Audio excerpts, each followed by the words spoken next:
আত্মার মাগফিরাতের জন্য আমরা 1 মিনিট নীরবতা পালন করি। 1 মিনিট নীরবতা শুরু হইল।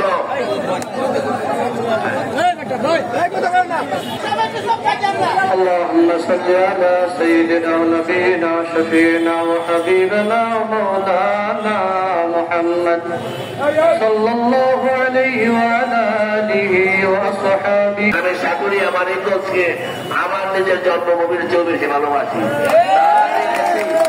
আজকে নেতা এসেছেন কেন? যে এতদিন দুঃশাসন, স্বৈর শাসন, মানুষের প্রতি জুলুম, অত্যাচার, নিপীড়ন, আওয়ামী দুঃশাসনের এই জাতাকল হতে এই বাংলাদেশের ছাত্র সমাজের ভূমিকার কারণে, শহীদের কারণে, আত্মত্যাগের কারণে আমাদের বিএনপি দল সহ আমরাও ৭৭ বছর নির্যাতিত, নিষ্পেষিত। তারপরে এই স্বৈরাচারের পতন হয়েছে। ইনশাল্লাহ আওয়ামী লীগ এই দেশে ইনশাল্লাহ থাকবে না। পৃথিবীতে বহু স্বৈর শাসক, সাদ্দাম হোসেনকে আমরা খুব ভালোবাসতাম, কিন্তু সে ছিল স্বৈর শাসক। আজকে সাদ্দাম হোসেন নাই, তার দল ইরাকি বাদ পার্টি নাই নাই নাই ভাইয়েরা। এ কারণে বিএনপি একটা কি দল? গণমানুষের দল। এখানে কেউ কেউ অন্যায় অত্যাচার করার চেষ্টা করতেছে, ধ্বংস করার চেষ্টা করতেছে। বিরোধীর অন্যায় অত্যাচারের মধ্যে যায় না, যাবে না। আমাদের নেত্রী এ কারণেই কালকে মানিকগঞ্জে সারা এলাকা ঘুরে বেরিয়েছেন মানুষ সকলকে নিবৃত করতে, যে আপনারা শান্তিপূর্ণ সহাবস্থান করুন। এই দেশের নাগরিক সকলে হিন্দু মুসলমান, কারো প্রতি আমাদের কোন, যদিও অনেক অনেক রাগ ছিল, কিন্তু আমরা দেশের কল্যাণের জন্য সকল রাগ আমরা পরিহার করেছি। বিএনপি গণমানুষের দল, গণমানুষের নেত্রী আজকে আমাদের আপনার সামনে উপস্থিত হয়েছে।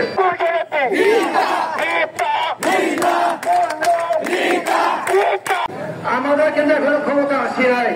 একটা কথা ঘোষণা করতে হবে, সামনে আমাদের ভোটের নির্বাচন। আমরা খুনি হাসিনাকে পদত্যাগ করাতে বাধ্য করছি। তার ক্ষমতা অনেক আমাদের শহীদ হয়েছে, অনেকে বন্ধুত্ব বরণ করছে, তাদের সুচিকিৎসা কামনা করছি।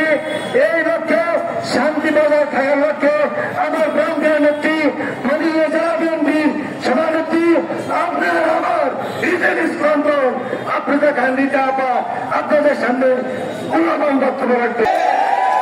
আমরা ইতিহাস সৃষ্টি করেছে আমার এই তরুণ সমাজ, আমার সন্তানরা। সারা বিশ্ব দেখেছে কিভাবে স্বৈরাচার সরকারকে হটাতে হয়, কিভাবে দেশকে ভালোবাসতে হয়, কিভাবে আবার নতুন ভবিষ্যৎ গড়ার স্বপ্ন তৈরি করতে হয়। সেটা সমস্ত করেছে এই বাংলাদেশের তরুণ সমাজ, যুব সমাজ। আমি আপনাদের অনুরোধ করব, যে সম্মান আমরা পেয়েছি, যে স্বাদ আমরা ভোগ করছি, স্বাধীনতার স্বাদ, বিজয়ের স্বাদ, আনন্দের স্বাদ, সেটা আপনারা নষ্ট করবেন না। বিজয় অর্জন করা অনেক, যতটা সাহস, তার থেকে বিজয়টাকে ধরে রাখা কিন্তু আরো কঠিন। এখানে সভাপতি সাহেব একটা কথা বলেছে যে এখন কিছু দুষ্ট চক্র এসে কিন্তু আমাদের সেই বিজয়টাকে নস্যাৎ করার চেষ্টা। এই ব্যাপারে আপনাদের সতর্ক থাকতে হবে। এখন যদি কোথাও একটু ঘটনা ঘটে, একটা যদি আপনি ইট পাটকেনও মানে কেউ, সেটা কিন্তু বিএনপির খাই দেওয়া হচ্ছে, বিএনপির ছেলেরা করছে, বিএনপির প্রমুখরা করছে। এই ব্যাপারে আপনাদের সতর্ক থাকতে হবে।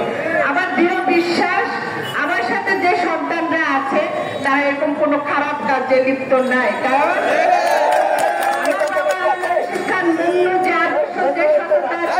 রাজনীতি করে গিয়েছে, সেই পথ ধরে আমি আপনাদের মাঝে এসেছি। আমি বারবার আমার নেতা কর্মীদের বলেছি, কোন অন্যায় কাজ করা যাবে না, কিন্তু অন্যায় নিজেরা যেখানে প্রতিবাদ করার দরকার সেখানে প্রতিবাদ করতে হবে।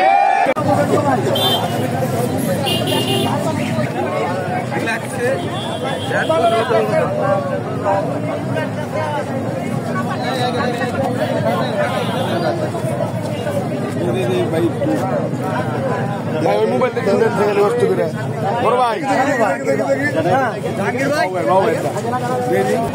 আরে একটু করে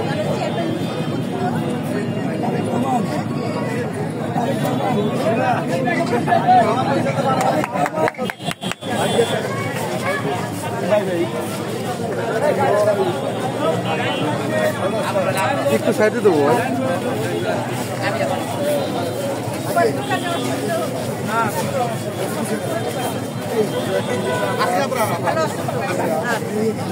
টুকরি থেকে যদি